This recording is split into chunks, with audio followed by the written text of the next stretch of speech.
I'd first like to ask whether the respondents can, give some of their thoughts on today, and then to open it up to the breakout sessions. And then I really want as much conversation to be happening. We've got an hour.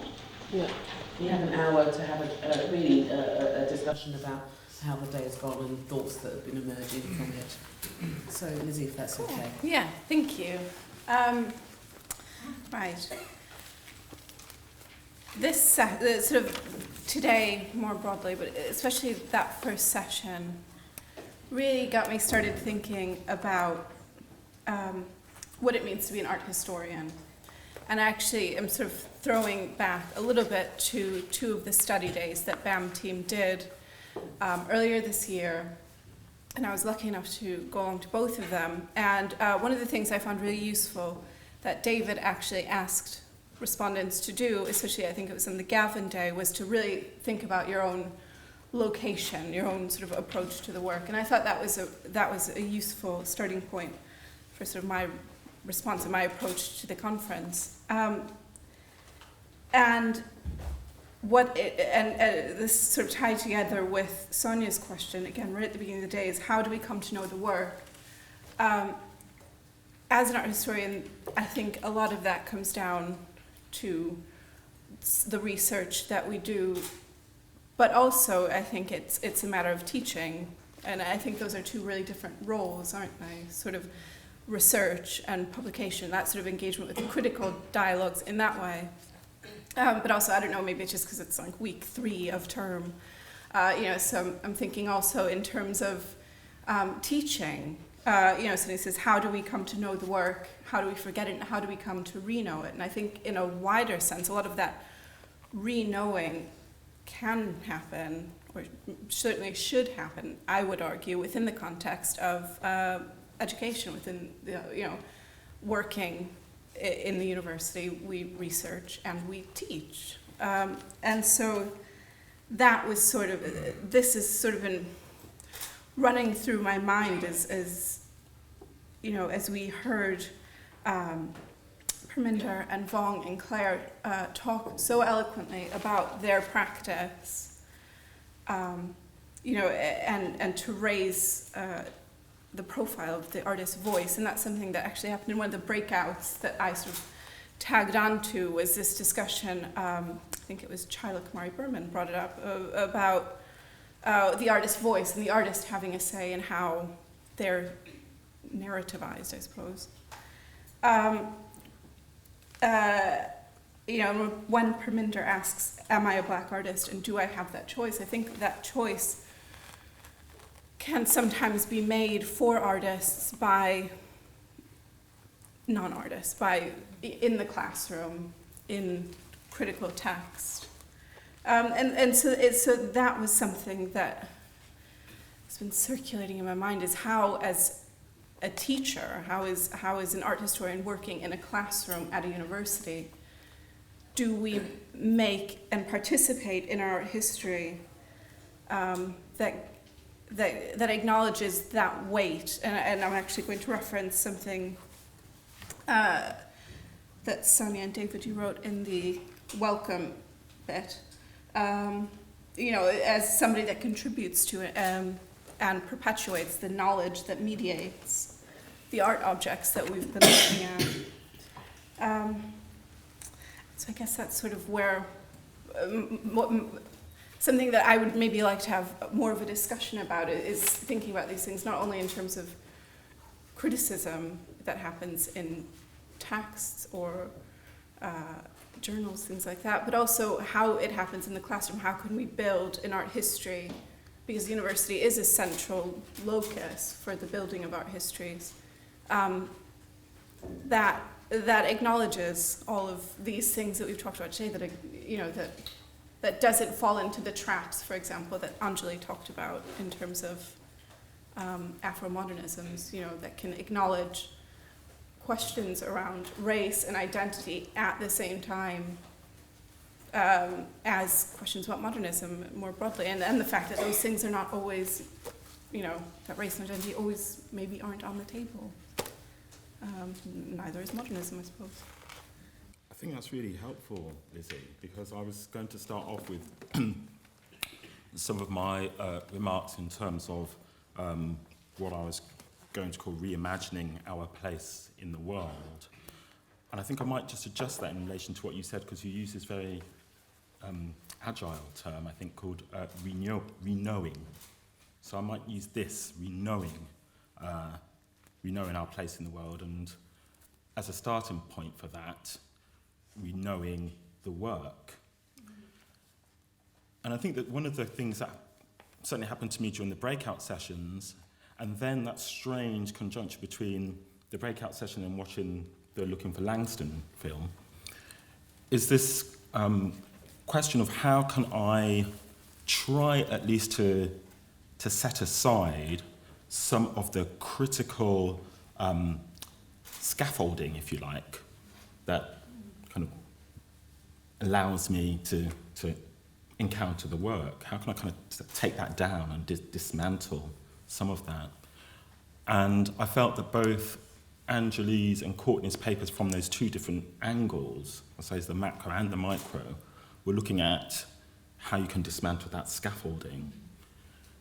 And then the question is, well, what happens when that is taken down, when you kind of see the way in which an exhibition might be set up, and you take away its claims, the claims that it's making, or if you look at the way that a set of intellectual ideas are set up and take those away, as both Courtney and Anjali did, or what happens then when you come to re-know the work? And for me, it's a moment that's quite, and I've had this a couple of times, had it again today with watching the film and seeing some of the works. It demands something, actually, I think, of me as a viewer, and I don't know if people in the audience have found this as well with your moments, but I feel like there's an extra demand that's being placed on me to not rely on that scaffolding to get to the work, whichever way it is, and to actually allow the work to work on me. And I think I've had this conversation a couple of times, it's getting clear in my head, that with the scaffolding, the artwork becomes an object in the world that has all this framing around it. It's an artwork. But once the scaffolding is taken down, the art begins to do its work on me. And it's that doing that work on me which is something that makes me feel sometimes quite, as I did in watching the Looking for Langston film, quite vulnerable, quite uncertain, quite unsure. And these are all the things that aren't meant to happen in, I didn't come here today to leave feeling unsure, vulnerable, uncertain. Hey, I wanted to see Looking for Langston. I love that film. And loved many of the people who I saw represented in it who I knew at one stage of my life. But it's that turning the things around till the art begins to do its work. And the question there for me is, am I really ready for that? Or actually, would I actually prefer to have my scaffolding and my apparatus? And actually, the work's over there, I know it, it's got its place in history, I've read all the texts about Looking for Langston in Screen and wherever else have been published. That's why I have my wonderful, expensive education with many of the people in this room who shared that education with me and gave it to me. So it's that question for me, am I ready for it? But once those things become revealed, how can you unreveal them? People spend all their time doing that, or refusing them, or repressing, we don't need to read Dr. Freud to know that there are lots of energies mobilised to refuse those knowledges, which I call it the jack-in-the-box kind of thing, that suddenly it's whoosh, it's out, and people struggle to put it all back in. No? I've seen that in my time, and perhaps have been guilty of it myself. Kind of push it all back in and then get back to my rehearsal of these genealogies and such like. It's all comfortable and happy, and I'll go and drink some Prosecco. I don't know. I think we're asking quite a difficult thing today, and I think in the project, if it's taken seriously, I think something very difficult is being demanded. It doesn't make me feel comfortable, I've got to be honest. Yeah, no. Sounds like someone wanted to make a remark. Do you want to? Thank you, David. It's really good to, I think, articulate that at this moment within the conference. I mean, it was something I was going to ask at the end of the last session in relation to Courtney's presentation. I mean, I think it's a really interesting thinking about the parallels between the kind of Rashida Reen and Frank Bowling and their relationship to modernism in the 60s and Bow's relationship to modernism now. Like she talked about Irene believing in the project of modernism but not its mechanisms, wrestling with the past, not with the present, modernism in the rearview mirror insisting on its inherent inadequacy. So I think like this, what is Black Artists and Modernism, or this conference, the relationship to modernism now that all that scaffolding is away? In a way, I think I'm sort of re-articulating some of the things that you said, but I'm just wondering how the kind of panel in this plenary, having taken that scaffolding away, how they want to sort of rethink the project that they're working on now. So it's quite a big mess question. I mean, I would say I'd use, because it's a meta question and there's some kind of metaphorical work being done there, I mean, I would say I'd take Courtney's gambit there in terms of the rearview mirror and say use something off the blind spot and actually say, well, modernism as such is, it's an historical category, it could be mobilised, it's mobilised within lots of art historical discourse, within teaching, we've got all the syllabus and etc. So it's there as something that can be left alone in a way. But I think if one has the courage to revisit it in such a way to say, I'm going to take account of the blind spot, or actually the blind spot is something that I want to allow for, rather than slip past, but allow for, as a way perhaps of letting me see something that I didn't see before, then I think our work is done. I think we're doing our work, we're doing what we set out to do. But the difficulty with it, going back to it, is it's a massive gamble. Because just to say I'm going to take down the critical scaffolding doesn't mean that you actually are going to see anything more. You may, there's a possibility, but there's no guarantee, there can't be a guarantee, because the guarantee can only be given when you lay down you lay down the terms before you've had the encounter. That's the only way to have a guarantee. But if you don't lay down the terms before the encounter, and you just say, I'm going to look at the work without that critical framing, something amazing might happen, but also nothing might happen. And that's the risk. I'm going to interject at this point because I'm trying to figure out how much I should say, how much I should kind of listen. And two thoughts come to me at this moment. One is that I don't think that modernism is a finished project. And part of me saying that is because of 30 odd years of experience of teaching in art school. Not necessarily on the theory side, but on the practice side. And the all of the references that get ushered in that space. So for me, it's not a finished project. And what was really interesting is I was sort of part in a project that was at Wising Art Centre a few weeks back, and there was a discussion about Laban and the Laban notation, and outside of the kind of conferencey space, in the corridors, you might say, there was a conversation with me and one of the presenters, who's a dancer, who said that she was the only one of the black students that went to Laban who stayed because she just was so stubborn that she wasn't going to leave. And so for her, the question of Laban and Laban notation is a piercing reminder of the continuation of modernism in a particular form. So that's one.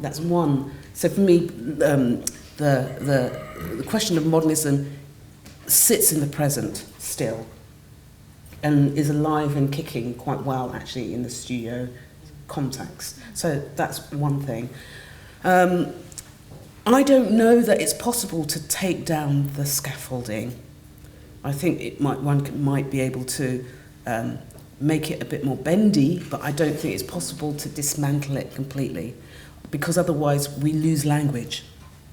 I think what will we say if we don't have the language with which we've been taught to speak through?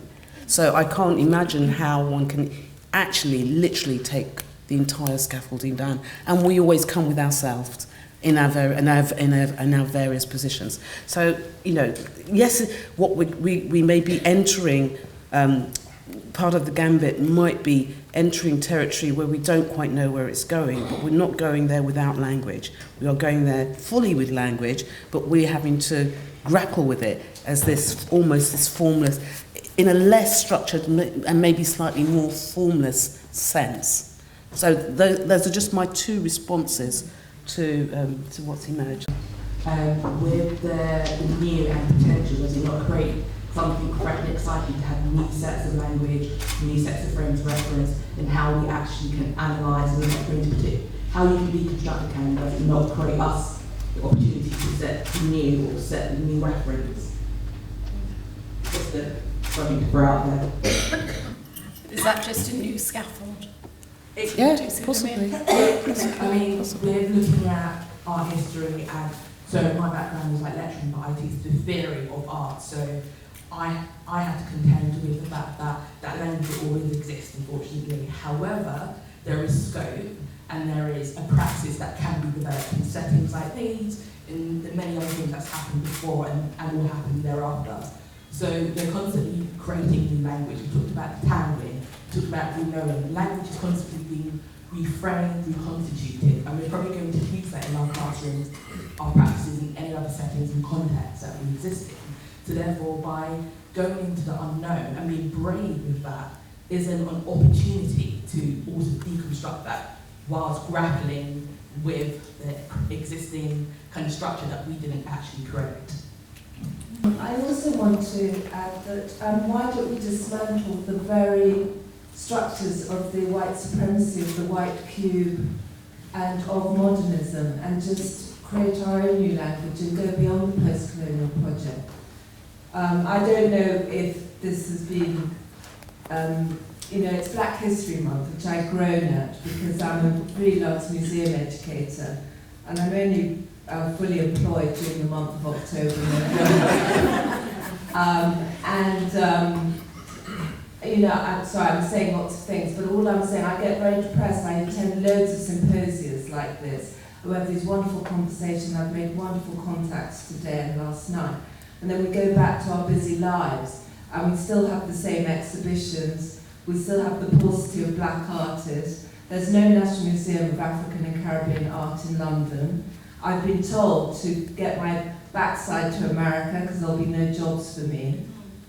So, you know, I don't know what the hope is, and I don't know what the hope is for our children.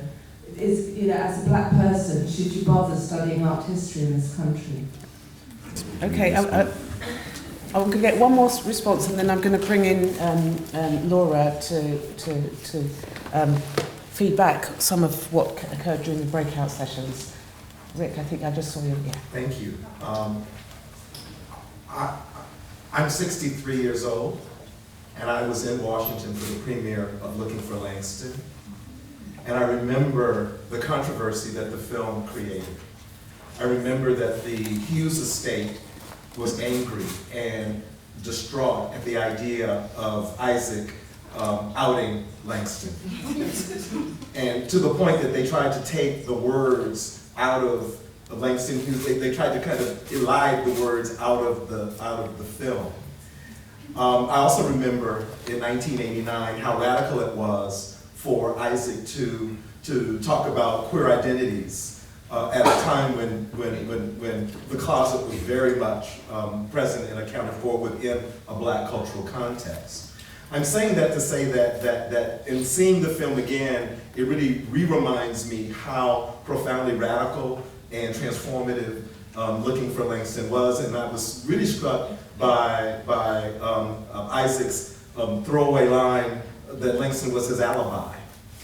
Because what he said in that was that, you know, the title Looking for Langston seems to suggest history. And in fact, he does invoke history with the archive, those amazing old film footages and clips and stuff. But he was really talking about the late 1980s. He was really talking about the Black British art scene. He was really talking about the AIDS crisis. I mean, he was talking about his moment, but using history as a way, not necessarily an alibi, but a sieve through which you can really engage with your now, your modern now, your presentist now. And I'll just quickly say one more thing. And at the end of the film, he invokes Camille Billups, an amazing archivist artist in New York City, who would tell me all the time, think of yourself historically, Rick. And I think what she meant by that, I didn't understand it initially, but I think what she was saying is that, you are now, and you're living now, and you're working now, and you're thinking now, but your now will eventually be yesterday, your now will eventually become history. And so keep all of that in mind as you create, that you're making art not just for now, but for tomorrow. Okay, I want to invite Laura to maybe speak a bit about the breakout session. And of course I'm going to bring Sandy in as well at a later point as well. But if Laura could just speak about, Yeah, sure, thank you. So I'm Laura Castagnini, I work at Innova, and I was leading one of the breakout sessions today, so I'm speaking on behalf of all of the other breakout session leaders. I wanted to just go through a few notes that came up in our discussion. So for those of you who didn't participate in the session, we began by looking at the artwork afresh, taking away this sort of scaffolding, literally standing in front of the label. And when I did that with my group, these amazing, so many narratives emerged, and so many open, sort of multiple interpretations were being thrown around for quite a long time. And then the second stage, when we took the label out from behind Naomi's body, we read the label, and it really felt like it was such a closed story. It really was a very firm a statement about what the work is about. I guess I'm thinking about what the purpose of a label is, why it should tell us why is this work here and why is this work important. And what happened when we had our discussion at lunchtime is there was quite a few recurring reasons.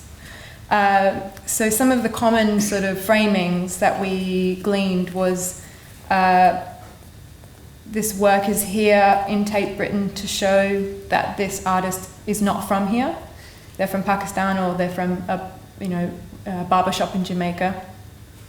Why might they do this? It's some people were sort of positing that it might have something to do with a demonstration of the museum's diversity. Other people were suggesting that it might be a method of audience engagement to sort of show audiences people like them, to use sort of quotation marks. Another reason why the work might be here is because the artist is derivative. A lot of the labels kept telling us the other white male artists that influenced this artist. So for example, in my group, the Hockney and Bacon were were in the first line.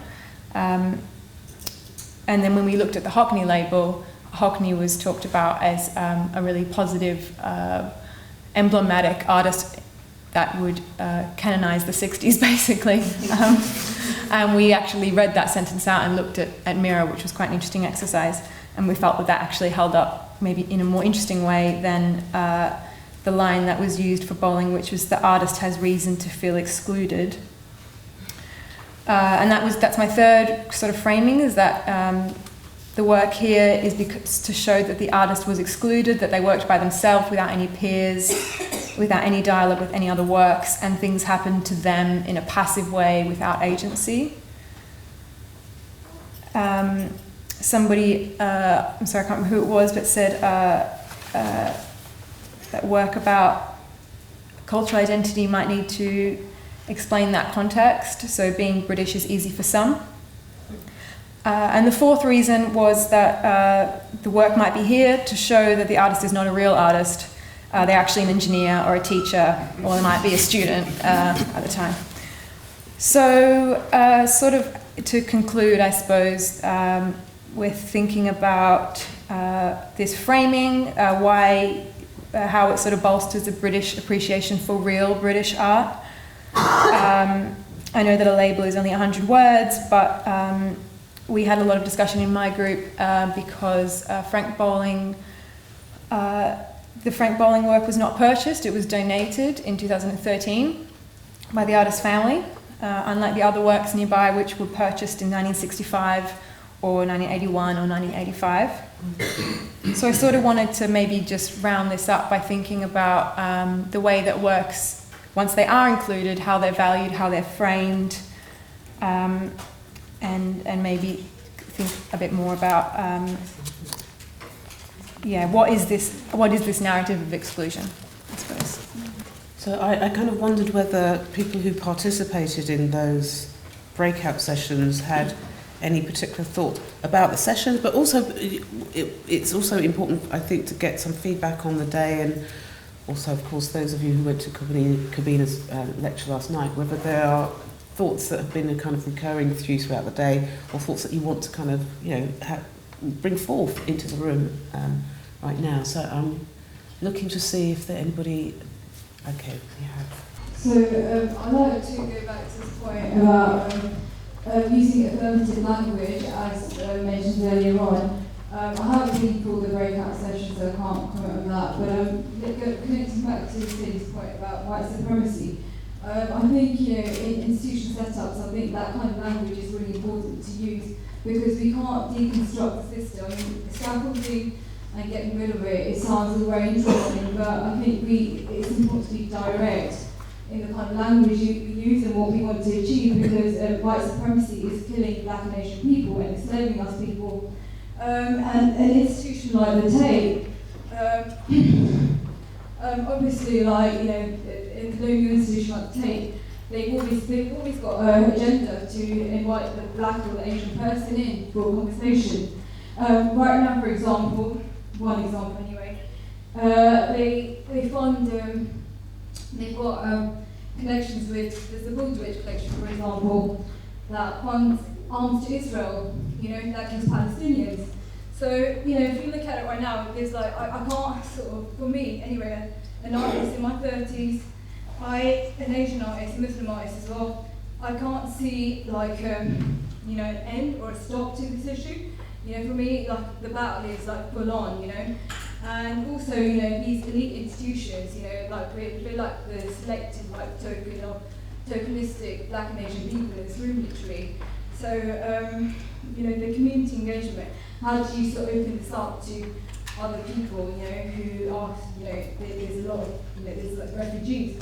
How do you open this up to the less sort of fortunate people, the less privileged, Because these institutions are still elite, we're sitting here, it's cool, but there's a lot of people that even walk into these institutions because they feel out of place. The only thing I just want to encourage us maybe to think about is perhaps a more distributed way of thinking about things. And what I mean by that is, I often say, well, I know my colours to the mast. Tate may be great, but Tate ain't the only show in town. There's loads of things going on. There's loads of things going on in the city, loads of things going on in this world. And things have changed. Coming to some of the earlier points, things are always changing, not always for the better, but they are always changing. And if one pays attention to the myriad of practices which are going on, not all paid for and glamorized or noticed or mediated, but practices which are going on all the time across this city, across this country, across Europe, across many continents. I mean, I've been to so many talks with people talking to me about what's going on in Ghana, what's going on in Nigeria, what's going on in South Africa, let alone United States, France, and all the other places that we know about. So to kind of just say that nothing's changed or nothing's happening and there's just these edifices of power which don't allow anything else to happen, frankly, that may be a view that you have, but it's not a world that I recognise. I see something else happening. I just want to kind of respond back to that. Sure, there's developments going on in some places, but if you look at Syria, it's being bombed right now. There's nothing changing. The whole civilization is being destroyed. So I think it's quite reductive to say, well, actually there's progress going on in some parts of the world, but forget about the other areas, because I'm not being condescending towards the point, but to have a total conversation of like, you know, the issue of Black and Asian people, I think, and the racial issues, you know, it's very unfair to miss out on areas such as Syria or Palestine, you know, where mass-scale genocides are going on constantly, you know, and they can't develop. These people have no sort of money or infrastructure to develop, you know, forget about like, you know, making interesting, great artwork. Okay, I'm going to respond a little bit, but I think there's someone just who's wanted to speak. But one of the things that there's so many things that you're trying to say, Samia, that I'm kind of struggling to know where or how to where to draw my own kind of lines around what you're saying. One of the things that I've experienced for very many years, and I've been working in this business for 30 odd years, particularly when it comes to the question of African and Asian artists working in the UK, is that really very quickly, and I have this kind of conversation often with myself when I'm at public events, and I count the seconds from which we're in the presence of work that we're supposed to be thinking about, and the moment we leave it. And it happens, you know, it happens almost every single time that I am party to these kinds of debates, that almost like we've got to leave that discussion because there's something, you know, and I'm curious about that. I'm really curious about why must we leave this discussion? This is our work. This is our job. You know, and I'm fully aware of the political and the contextual discussion that you're framing, but that isn't what we came here to do. Not that that can't be done, or that can't be done by the same groups of people, but we did come to do a particular thing today, and I worry every single time it happens, why have we left this? What is at stake when we leave this? And that's not to deny anything else that you're talking about, but why do it so immediately? It really, I don't know, it pulls at me every single time, and it happens every single time. Really. I think there's a yeah, I just wanted to, you asked about the feedback about the breakaway sessions. I just wanted to say that thanks very much for that. I found that really interesting and illuminating, and kind of looking at exhibition labels and reframing what might be said about the artworks and the artist. And I haven't previously had that approach when I would be looking at shows. So thanks for that. Yeah, I just wanted to really to say thank you to Sonia and all those that have done this. I mean, in response to the person that's just spoken, you know, we are all political human beings as well, and you know, I do understand your frustration, but at the end of the day, we live life in a myriad of ways, and we pay taxes that go towards university. You know, we set our relatives and maybe ourselves go to universities, and we should be represented in every arena of life, really. And I think that for someone who has been through the system, and you know, Sonia was one of my tutors actually, and you know, I was a person similar to you but younger than me at the time, and you know, my fire was in my belly because of certain people and the way in which they see or don't see where you're coming from.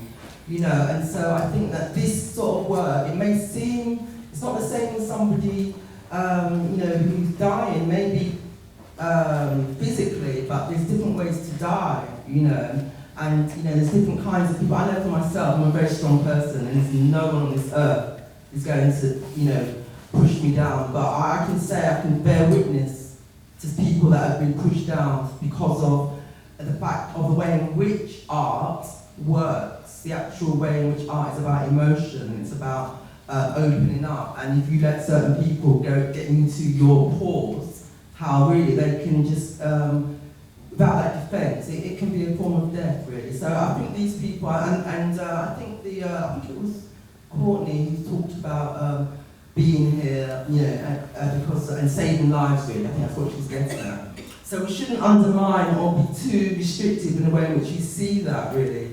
And I think of people like Amanda Holliday and Mowbray Donker, and one thing, they set up something called the Black Students in Fine Arts. They were at Wimbledon. And one of the things they talked about really came evident, and also someone called Linda Gorman, was this scream thing, and that was like a theme of a scream that black students were doing, you know, in relation to like, this is who I am, I'm not that over there, this, that, you know, it's about wanting to speak for yourself, really. And so I think it is important. I mean, I know for myself, I did, you know, recently do something about Syria, an image around Syria. And so artists, us all here, will have a response to that. We still have to keep doing what we're doing. Okay, so it's not a question of, but just really just want to thank you know, these people, professors, and all the great work that they're doing. I think we should really be very grateful, and you know, their names will go down in history for posterity. Yeah.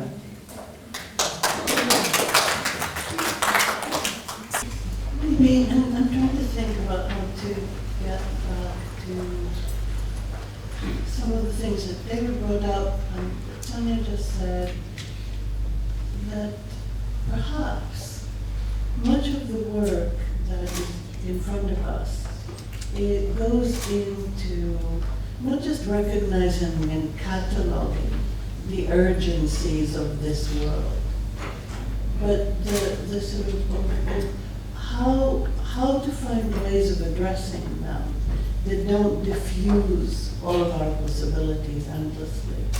So I was sort of thinking about what I heard here this afternoon, and one of the questions is, if we allow, let's say in this particular case, the relation between black artists and modernism, to remain captive within the framework of an academic discipline and a set of institutional protocols, we have absolutely no way of unearthing the urgencies that sustain them. So we have maybe the possibility, which is really a very old 18th century Enlightenment kind of fallacy, that the sort of institutions of culture and the modes by which culture is studied are infinitely elastic and can be stretched to contain more and more and more. So what we have is they remain exactly the same, but they contain more things. They're sort of they're compensatory. They're more inclusive. But that doesn't do the work of in some way recognizing what are the urgencies that propel us. What are the urgencies that compel our attention, our sense of addressing something with a passion. And I think that to this particular discussion needs to be unframed. I don't know, David, if that's what you were talking about, taking apart scaffolding, but it needs to be unframed from the sort of politics of museums and the politics of an academic discipline called art history, et cetera, because that limits the possibility of engagement. It limits the possibility of recognizing the urgency. Why not read something in relation to the civil rights movement? Why not read something in relation to Black Lives Matter? Why not read things not as illustrative of a set of conditions, but as a kind of metonymy, as a metonymic relation between things that matter? And it's really the sort of ability to separate between what matters and what is that seems to me to be crucial for this discussion. So I agree with Rick, who was talking about looking for Langston, and about the fact that its contemporaneity is in the fact that a set of historical materials are being made to speak a set of contemporary urgencies. And that's the reason why, you know, Sandy said it's been 25 years or something since it was made. That's what makes it remain in some way a film that speaks in urgency. Thank you for the rich session and for the last couple of days for the show. I think it's been really amazing. I think my question is actually based around the idea of the individual. in the construction of trying to challenge these narratives. Because actually, when I watched Looking for Langston again, probably watched it 10 times over my kind of art development, I'm always thinking about the kind of lens that I've looked at the work. This is probably the first time I've looked at it within this context. So instead of looking at it in terms of race and design, aesthetics of desire, I looked at it and saw, you know what, Langston, Isaac Newton is an amazing experimental film artist. He's an amazing surrealist artist. All these conventions which I never really looked at a particular kind of work. So I think, in terms of what's happened in the last couple of days, I think it's amazing, because I think what you've done is made us question ourselves. I've had to question myself, think, actually, how do I come to look at the work? Not necessarily look at the work, because I think I don't want to have analysis paralysis, but how do I look and engage the work? And I think that's kind of the rounding chord of what could be the message saying yesterday. Not just a question about, instead of a question who we are, but maybe think about who we want or who we're likely to become. So just how do we engage with the practice? Yeah, in one of the discussions that we wanted to have at the breakout sessions was for you to and us to start writing a different kind of framing of the work. So one of the ways that you could all contribute, if you like to contribute to BAM, would be to write to us about how you would frame some of the works that you saw in the breakout sessions or in different parts or different institutions even. So in a way for us, the BAM would then publish the sort of different narratives that people came up with in a way to start a dialogue with different institutions in the hope that they take up on that sort of engagement, but at least providing our different sort of narrative. I just wanted to put it out there. I just wanted to say about the political side of things. Earlier this year I attended, well I do it nearly every year, I went to New Art West Midlands exhibition, and I think it was either the Waterhall or the Gas Hall where they had graduates from within the West Midlands exhibiting well, people selected and the work was shown. And what I found really excellent was Sonia did actually curate part of it, but also there was looking at the political side of the Turkey uphill revolt, which happened back in the 70s, where an island was actually was shut down by the military. I think it was a coup, and no one has been back to that island. And one of the artists actually went in there and took a personal role because it affected them, and they were very passionate about it. There was two other artists. One was also about the political upheaval in Paris, and that was also about how what's his name, Charles Riddle? I can't pronounce his name. He was one of the prime ministers. Anyway, he actually, once again, another artist went in to look back in history, documented, filmed, and had that work exhibited. And I learned something from that, because I always question it. You can't all, it just sometimes the news doesn't cover everything. And these young artists, or graduating artists, covered that, and I found that to be very, I found I was embraced, and I learned something. So I think it's something that we have to come back to, and that's how I see it. The other thing I have to say, the breakout sessions were very good for me. I'm a total newbie, so I've got no idea. But I enjoyed it because there was discussion and there was the insight, and that was kind of really a benefit from that. So if it's done before, I have to thank you very much for that. That's all I have to say. I was just going to pick up a little bit of sort of Rick's thought about the spans of time and thinking about modernism. When I was working at Tate for a second time in the 1990s, there was a point when the Tate trustees were really beginning to think about whether they would be able to leave Tate, and well, it wasn't called Tate Modern, it was just referred to as sort of Tate area of modern art. But it was a point at which a number of us on Tate staff realised a very obvious thing, that actually there's no way of developing the project without the trustees needing to think about what was modern. And we did a paper, or a number of people contributed to a paper about what would be modern and how might that be rethought.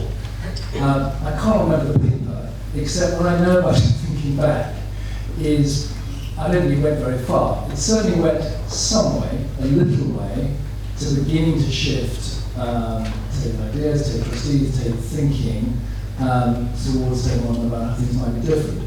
And I think that if I think now, and I think about the Black Artists, the Modernism project, the huge difference would be about some kind of conversation. Because what I do know is, thinking back to the 1990s, is that wasn't a conversation. It was still an institution trying to think differently, but still thinking really on its own. And I think one of the really important things about the Bound project is that it allows conversation from the research, from the work, from the thinking, going to allow then that framing to be discussed with others. And I think that is the bit that gives me the greatest optimism amidst these difficult times. I guess I first wanted to just say that my question is about art history, but it doesn't preclude the fact that I'm a political being. I just don't feel that I necessarily have to be one or the other. But in this particular setting, I like to kind of bring back to historical discourse. Because one of the lines here it says, one of our starting points is a question about artists of African and Asian descent in Britain, blah, blah, blah. And I guess the question is, there's several layers to it. Firstly, I was really interested in the definition of Asian, because that was one of the things about being a Southeast Asian kid and having sort of seen the development of this idea of Asian identity and how it's kind of developed in the last 20 years. There was a point in time when I was told point blank I wasn't Asian, you know. So yeah, I'm quite interested because today you had an artist, Vong Pafale here, and I was wondering is that an indication that perhaps this definition of Asian is beginning to open up. And secondly, when you talked about whether Black artists and that intersecting with ideas of modernism is going to change ideas within both paradigms, whether in that case, if that does open up the idea of Asian, whether it might be interesting to connect to some of the conversations that's happening around Asia and Southeast Asia, where they're also trying to reframe modernism, and I don't know whether moving synchronically that way across, like, kind of bring a different kind of definition without removing the scaffolding entirely. In a way, I'm wanting to respond to, in part to what you're saying, but also in part to the conversation about politics and art and urgency. You know, and maybe this is a direct response also to Irit, is that this is Black Lives Matter. You know, this is actually, although it might seem like it's a long historical arc, it's actually also about now. Now, if I was to talk about the experiences of African and Asian students in the art schools in this country at this moment, and questions about achievement, where the curriculum is, whether they feel that they belong within the art school at all, whether they should have gone through the front door, you know. This question of Black artists and modernism is actually a question about Black lives mattering now. And so, I don't see it just in terms of the discipline of art history as a kind of closed kind of activity, historical activity. It matters right now, and it matters to art history too, the discipline of art history as well. The other thing I wanted to say is, you know, I always feel really uncomfortable with this binary between art and politics, as if they aren't intimately bound. I think they're intimately bound, and yes, the questions about who funds it, what's going on in the world, what's being made in the studio, how people feel when they're in the studio, what's going on in that space, as well as what happens when they go into these institutions or try to make things out there in the world. They're intimately bound. They're not binary, and they do take up political questions in the subject matter of the work at the same time. So I resist this. Art is over there and politics is over there, because I don't know that I think that's one of the architectures that have constantly been used, in my opinion. I'm not saying it has to be your opinion, but that's my opinion. I feel very uncomfortable about that, putting them in these opposite places. But I do know that the work that we might have to do in a particular place at a particular time may be specifically about art and its histories, but that doesn't preclude it from speaking to other kinds of questions, like looking for Langston, talking about what was going on in the late 1980s, and whether one starts to talk about the pharmaceutical questions around the AIDS epidemic, or whether one starts to talk about the state in relation to sexuality, or whether one wants to talk about the African Caribbean community's relationship to queer identities. It's in the film, as well as the question of light, as well as the question of beauty, as well as the question of referring to George Platt Lynn's, as well as the question of, it's all in there. If you sit in front of it and you trust that it will tell you some of those things. It's there.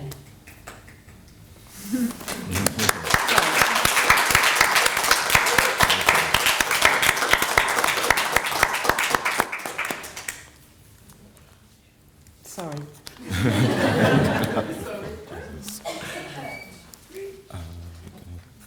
We need to wrap up. Do you want to thank everyone? Okay, I'm going to thank everybody. And so, because we've had really, I think it's been quite extraordinary 2 days that we've had. We've got another day tomorrow. There's more delight. There's more to think about. We're all working incredibly hard, but we also all need to be working incredibly hard, because we are talking about a conundrum here that we have to, we live it, and we've got to work with it. So thank you so much for everybody's generosity, the students at there's a collective that's been recently formed, have an opening of their show, The Beginning of Truth. They want to invite you to come and have a drink with them, come and see their show. The work they've done has come out of a project which Kamafi Donko and myself began as part of a curriculum development fund to explore black art practices, and out of this 3-day set of workshops, where some of the artists who worked on the workshops have been here today, they formed a collective in the Art College at Chelsea, and have been and have gone on to sort out their own show. They've organised a publication which is in your packs, and they invite you to come and have a drink with them.